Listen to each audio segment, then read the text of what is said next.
کیا ہے یہ قرآن مجید کی بہت ہی مشہور و معروف آیت ہے جس کو تمام مسلمان جانتا بھی ہے، اس آیت کو پہچانتا بھی ہے، اور مسلسل اس عشرہ محرم میں اسی آیت کے ذیل میں ہم نے کچھ معروضات پیش کیے، لیکن وقت کے دامن میں اتنی گنجائش نہیں ہے کہ پورا اسلام ان 10 دن میں سمجھایا جا سکے، لیکن میری کوشش یہ ہے کہ پورا اسلام نہ صحیح، جو بنیادی اسلام ہے، جو مین سورس ہے جس پر ہمارے ایمان اور عمل کی اس پر منحصر ہے، کم از کم ہم ان چیزوں کو سمجھیں۔ اس لیے کہ کہا جاتا ہے کہ اگر نیو مضبوط تو پھر مکان بھی مضبوط ہوتا ہے، لیکن جب نیو ہی کمزور ہو تو مکان کتنے دن تک ٹکے گا، ایک نہ ایک دن گر ہی جاتا ہے۔ تو ایمان علی والوں کا کسی بھی جگہ اتنا کمزور نہیں ہونا چاہیے کہ اس کو اپنے ایمان میں لغزش نظر آ جائے۔ میں کیا کر رہا ہوں، علی والے کی تو پہچان یہ ہوتی ہے کہ رس میں ہو یا بس میں، اپنوں میں ہو یا غیروں میں، ہر موڑ پہ، ہر منزل پر، ہر گلی میں، ہر کوچے میں، ہر بازار میں، ہر جگہ، ہر بس میں، ہر فرقے کے لوگوں میں، ہر مجلس میں ہم علی کا نام بغیر شرمندگی کے سر اٹھا کے سینہ چوڑا کر کے کہے یا علی مدد۔ بے شک بے شک یا علی، اور تعجب ہے،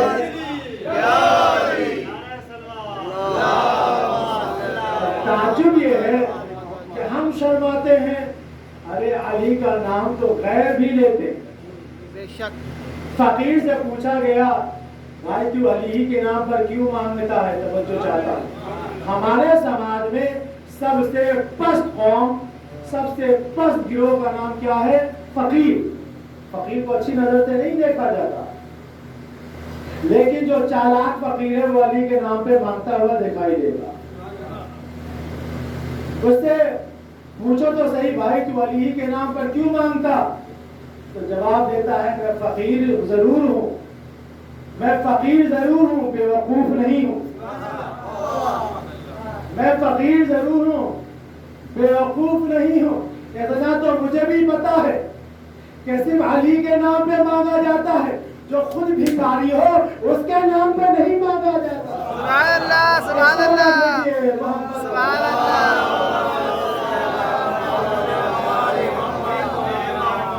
تو عزیزان گرامی، اسلام کے اندر ہم نے عرض کیا کہ عقیدہ اور عمل بہت زیادہ ضروری ہے، چاہے وہ اس زندگی کے لیے ہو، چاہے وہ اخروی زندگی کے لیے ہو۔ اور جہاں عقیدے اور عمل کی بات آتی ہے تو ان دونوں کا مین سورس قرآن ہے۔ بے شک یعنی عقیدہ بھی ہمیں یہیں سے ملتا ہے، عمل بھی ہمیں یہیں سے ملتا ہے۔ تو اس کا مطلب یہ ہے کہ قرآن پڑھنا ضروری ہے، قرآن سمجھنا ضروری ہے، اس لیے کہ یہ اللہ کی کتاب ہے۔ بغیر پڑھے نہ ہمیں اہل بیت سمجھ میں آئیں گے، بغیر پڑھے نہ ہمیں اپنی زندگی کو سنوارنے کے کیسے سنوارا جائے یہ بھی نہیں سمجھ میں آئے گا۔ تو اس کا مطلب کیا ہے؟ قرآن کو پڑھنا ضروری ہے، لیکن قرآن پڑھنے سے پہلے ذرا قرآن کی تاریخ جاننا بھی ضروری ہے۔ قرآن کی تاریخ ذرا پڑھیے۔ آج پوری دنیا میں تاریخ اسلام میں بڑے بڑے حرفوں سے لکھا گیا ہے کہ قرآن کھجور کے پتوں پر لکھ کر جمع کروایا گیا۔ اگر تاریخ پہ نظر ہے تو ایک ایک جملے پر توجہ چاہوں گا کہ قرآن کھجور کے پتوں پہ لکھوایا گیا۔ قبول ہے؟ قبول ہے؟ بھائی خلیفہ اسلام تھے، قرآن کا جمع کرنا ضروری تھا، ورنہ مسلمان کہاں بھٹکتے۔ لیکن یہ فکر کہاں تک تھی؟ یہ عربی تک محدود تھی۔ اب ذرا سنو، ہم کیوں نہ علی کا نام لیں؟ میں موضوع سے بھٹکا نہیں ہوں، میں کیوں نہ علی کا نام لوں؟ اس لیے کہ علی وہ ہے